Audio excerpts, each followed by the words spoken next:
So friends, let us move to the next part of load flow studies.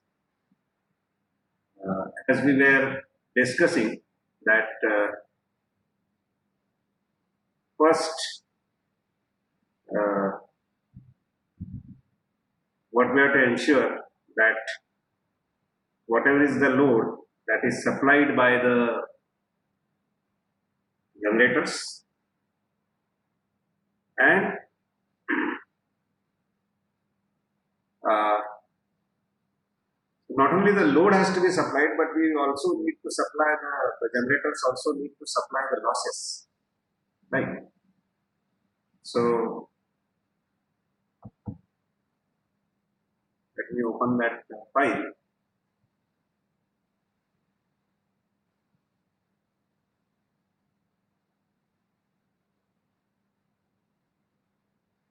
So generators are also supplying the load as well as the losses, and there one has to take a decision that how this generation has to be distributed amongst the generator, and generally that decision is cost based. So let us go back to this system. I think it will take some time to get to the last file.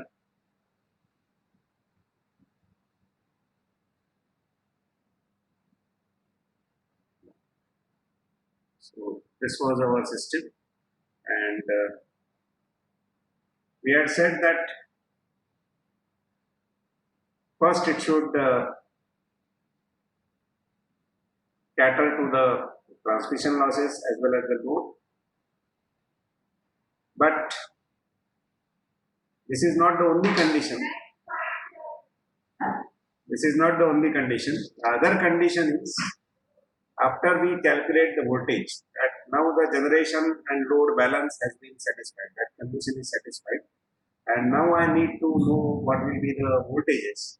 So am I satisfying that criteria that voltage at every bus should be within the limits plus minus 5%? That is one part which I have to ensure after load flow.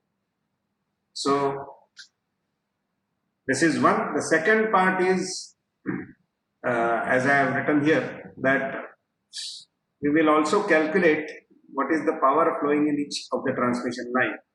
And since there are some preconditions on the transmission line powers that are flowing in the lines, so typically they cannot exceed certain limits. I have mentioned two. One is the thermal limit, another is the stability limit.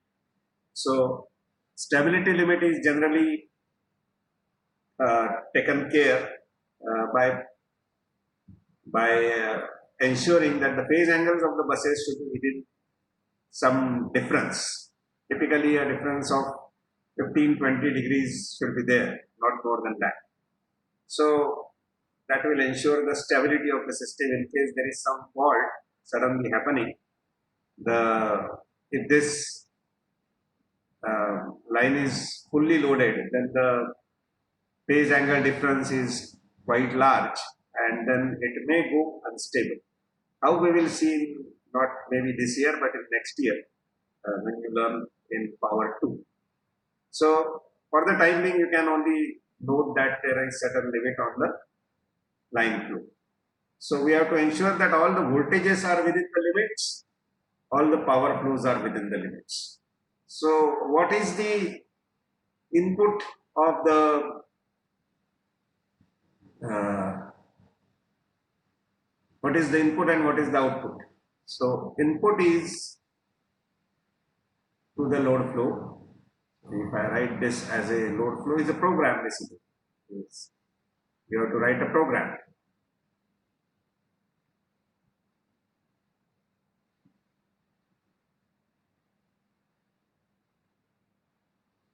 So what we tell to this program that how the system is connected. So that network information goes as one of the inputs.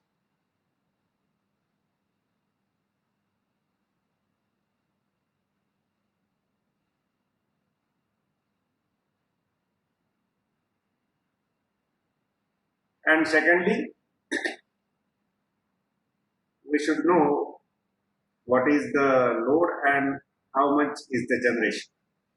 So the load data and the generator data.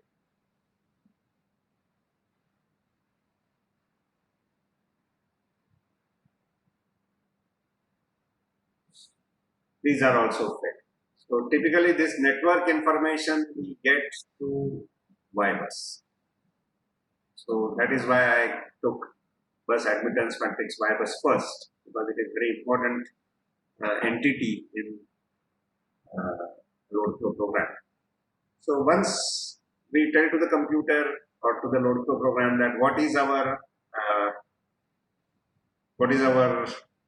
network consisting of, how many generators, how many lines, how they are connected, what are their admittances or impedances, all this network information must be there. Then where the loads are connected, where the generator is connected, what is the amount of load on each bus, what is the amount of generation at each bus. So all this will go into the input, and then it will give us what are the voltage magnitudes,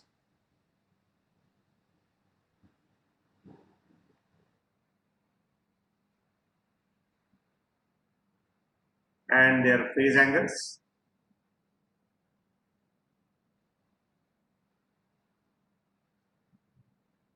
and the other output is how much is the power flow in each of the line.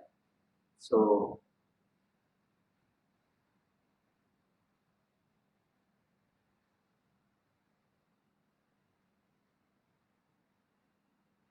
what this determines is there should be, when we say that the goals of the power system, we discussed that the voltage magnitude must be within limits, and as we discussed in the last lecture, power flow in each line also must be within the limits, and that will be ensured by keeping the difference between the phase angles of the two ends of the line at a certain figure, typically around 15 to 30 degrees. So this is the thing that must be that will be the output. So why we should do that? We should do that because if these voltage magnitudes are not, so if voltages are not within limits, then we have to take some action. Or the power flow is not within the limits. So either 1A, 1 or 2.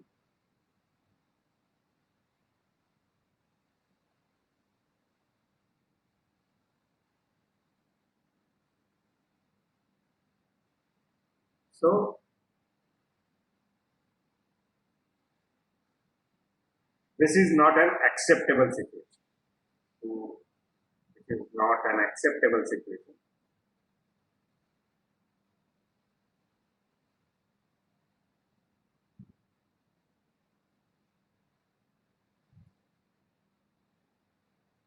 And we have to take some action. So we can take the action by, for example, if the voltage is at a particular bus is very low, voltage is very low. So low voltage or high voltage can be. So what action is to be taken? Can the voltage be boosted or can it be suppressed? That we will have to see. So there has to be some remedial action to be taken. Now typically for if the voltage is low, we correct it by having a capacitor bank at that bus. And if the voltage is high, then we bring it down by having an inductor. as additional load.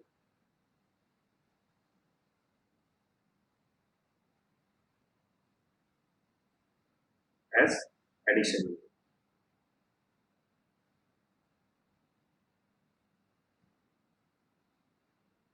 So this is one aspect. Or otherwise we can again slightly change our generations, because load we cannot make a change. Okay. Load is fixed, that we will have this much of load, that is expected load is fixed. So that must be supplied. But we can bring some redistribution of the generation. So maybe we increase the generation at a particular generator and decrease the generation at certain other generator, or maybe we increase at simultaneously at 2-3 generators crucial, so that a system operator knows how to take those decisions. But these things have to be addressed. So that is why the load flow is one of the program which is used most frequently in power system. So I will add that actually you can write this sentence in your copy, that power flow or load flow is bread and butter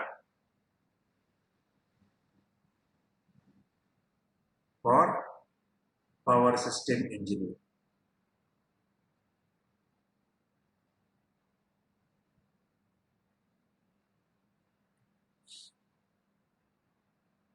Which means that this power flow or load flow is so often required in power system that in every type of studies, normally there are 2-3 major studies. One is the, as such, this power flow study is one for which we anyway will need this program. But another study is fault studies. Then stability studies.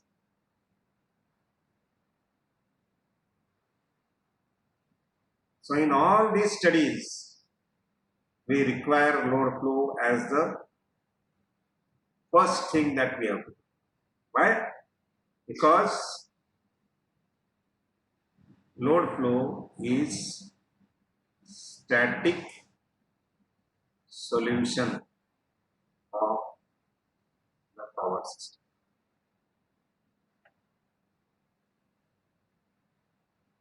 When I say static, I mean that there is no time component associated with this. Okay. So this voltage that we have calculated, or this power that we have calculated, is not going to vary with time. I mean, voltage is going to vary since it is RMS, but that RMS value will be kept constant. Okay.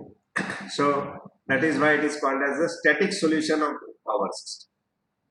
So, and all these fault studies or stability studies, they are disturbance studies. That is the disturbance in power system. So whenever a fault occurs from line to ground, there is a like a network theory. You know that when we create a fault, we have that Thevenin's equivalent, and then we calculate the current as a function of time, and then we do all these things. So fault study is something similar, big disturbance. So it will be a function of time. Then stability studies is another thing. That stability studies, it will be a small signal or a large signal stability. Small signal stability is something which a very small change happens. For example, suddenly somebody switches off a big industrial load, say 5 megawatt motor is switched off. So that is a small load as compared to the total load of the system. Total load of the system may be around 12,000 megawatt or something like that. So that is a small disturbance, or a very large disturbance whenever there is a fault occurring in the system and that fault persists. Okay. So how the system will be stable or not, because the relays are there, protection system is there, then we take care. But even after that, it is possible that the system may go haywire. There will be loss of synchronism in the generators. You will see that in machines 2 also you will be coming to know about it. So right now we will not touch, but that is why it is called as the bread and butter. In every type of study performed in power system, you must have a load flow study done as a first study. First you do load flow, because these are the things where a disturbance is taking place.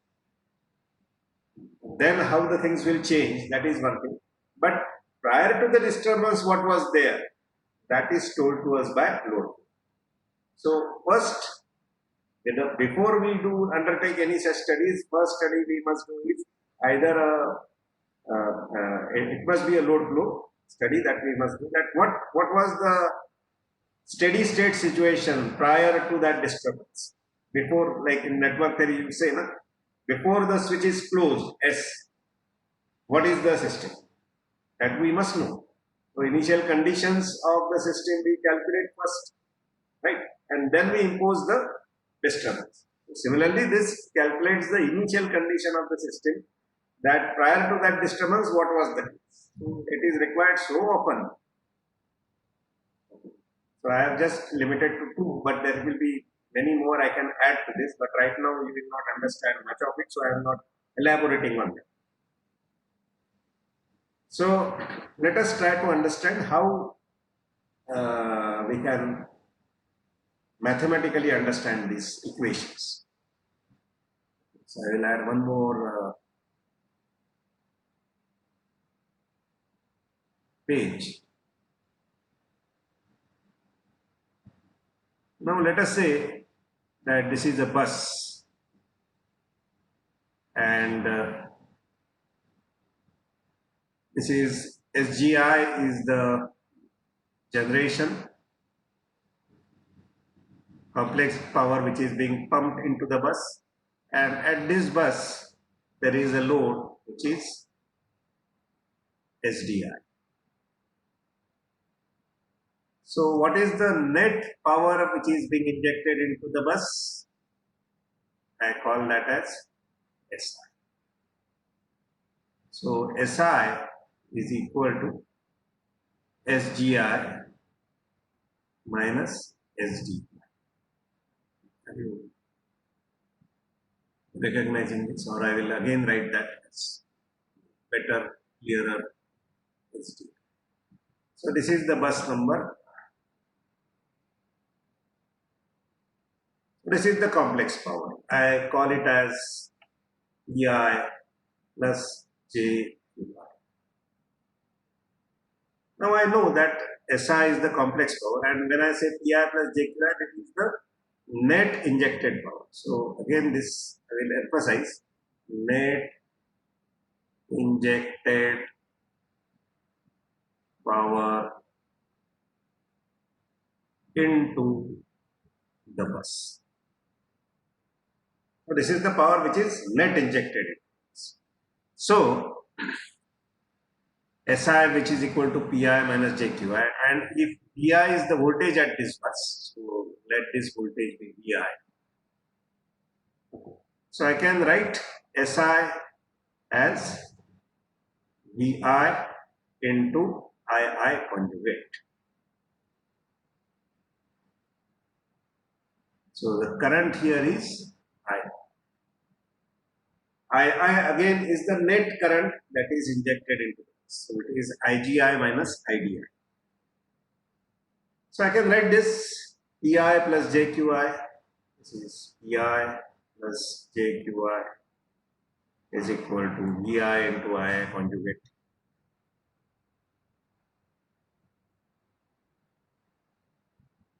Now I take the conjugate on both sides. So I say SI conjugate will be equal to VI into II conjugate, whole thing conjugate. So PI plus JQI So pi, it will be pi minus jq. SI conjugate will be pi minus jqi will be equal to, now I apply to individual, it will be equal to vi conjugate multiplied by ii conjugate whole thing conjugate. And conjugate of a conjugate is the original quantity. So I can just write this as I.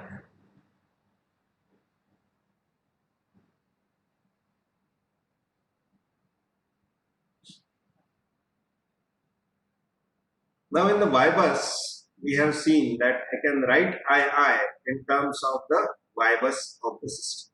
So I know what is in the system. I can have I1, I2, II, and IN. So if these are the injected bus currents, they are related to the bus voltages by a matrix which we called as matrix.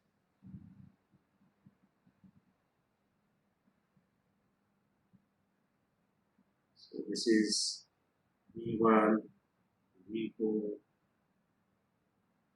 VI, VN.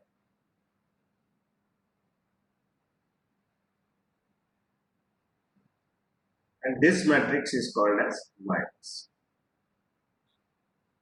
So let me have the entry as capital Y11,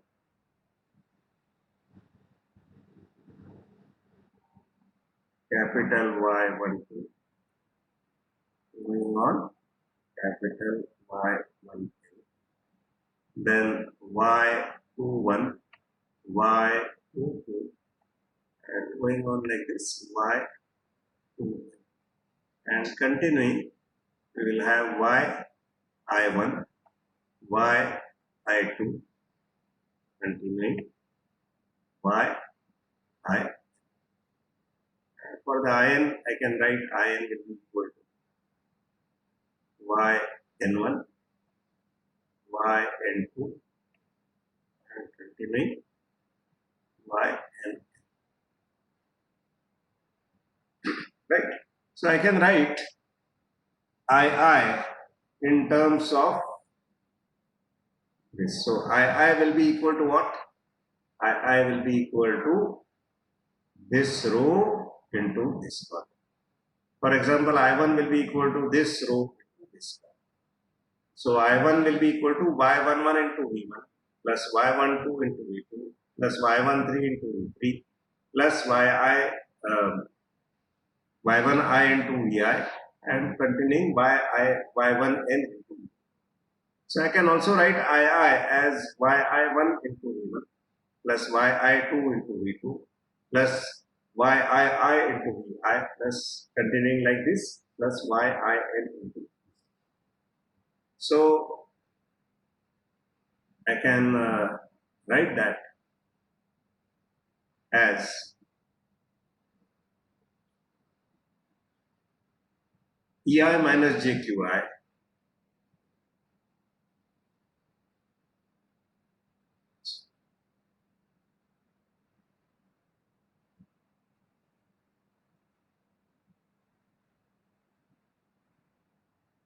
let me clearly write that, otherwise it will create confusion.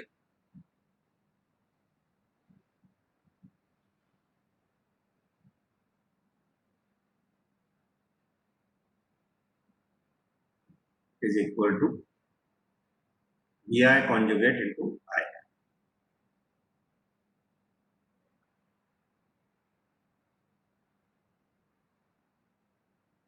And I can write this as VI conjugate into sigma Yij Vj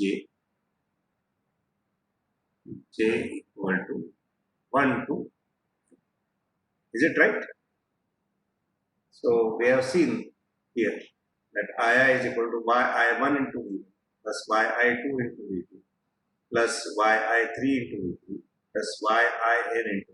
So yi1 into v1, yi2 into v2. In general, yij into vj. Okay, where j varies from 1 to n. So it varies from 1 to n, and therefore vj also varies from 1 to n. So we are right in writing this. Okay. So we can write this for each bus. Now I write this in the polar form. So all these are complex quantities. So Vi is a complex quantity. Vj is also a complex quantity. Yij we have seen is a complex quantity. Y bus, entries of Y bus we know that it is complex quantity. So let us represent each one of this as a complex quantity. So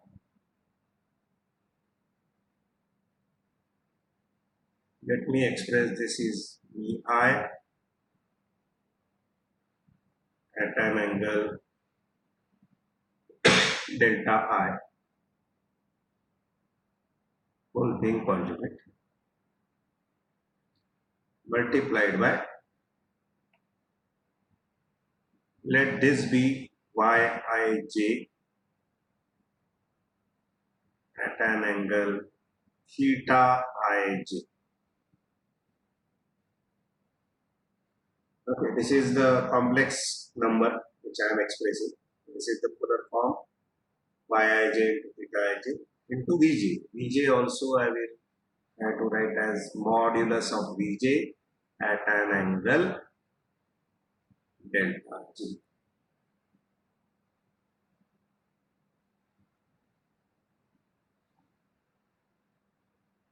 So this will be equal to Vi at an angle minus delta I, because conjugate will apply to polar form. This again is equal to j equal to 1 to n. This also j equal to 1 to n. Mod ij at an angle theta ij into vj at an angle. So I can take this actually inside also.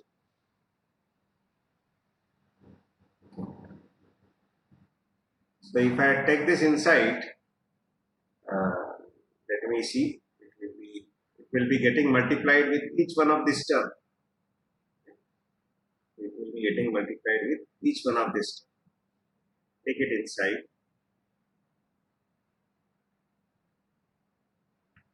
J equal to 1 to n is I and angle minus delta I, then Yij modulus at an angle theta ij and Vj at an angle delta. So in general it will be equal to mod Vi Yij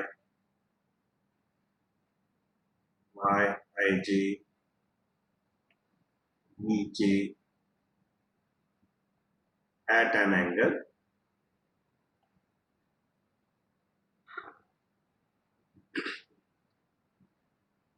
delta j minus delta I plus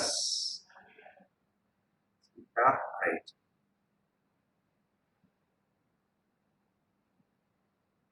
So j will vary from 1 to 2. So each term is getting multiplied.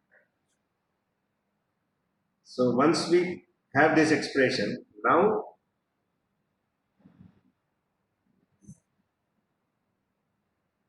in the next lecture I will again expand this and then see what it is. So we'll stop at this point. And we